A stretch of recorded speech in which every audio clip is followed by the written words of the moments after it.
Question number 21. Explain expenditure method or outlay method to calculate national income. Under expenditure method, all expenditure incurred by household, firms and government are added up. अब एक बात ध्यान करो, खर्चा कौन कर सकता है? खर्चा कंट्री में तीन ही लोग कर सकते हैं.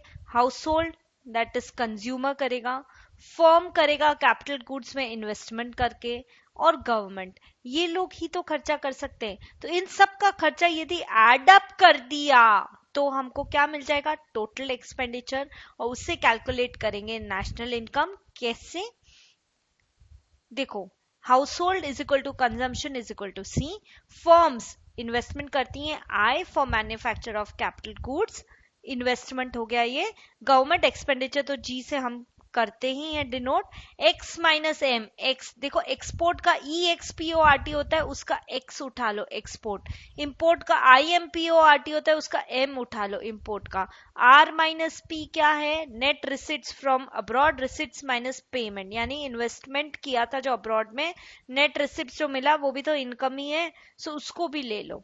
और डेप्रिसिएशन, इनडायरेक्ट टैक्सेस गवर्नमेंट के पास चले जाते हैं, उनको हटा दो. सब्सिडी कोई गवर्नमेंट से मिली तो उसको ले लो. Okay, so formula is N I is equal to C plus I plus G. C I G ये तीनों ऐड किया, plus X minus M plus R minus P, that is receipts minus payment from investments abroad, minus depreciation, minus indirect taxes, और add की subsidies.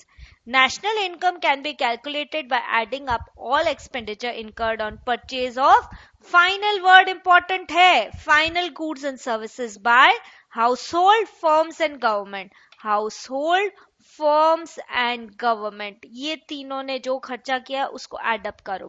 We have to deduct depreciation, depreciation deduct करना है, and indirect taxes को भी deduct करना है, and add subsidies, subsidies को आपको ऐड करना है. Obviously exports minus imports, that is net exports को रखना है, और receipts minus payment from investments abroad को रखना है.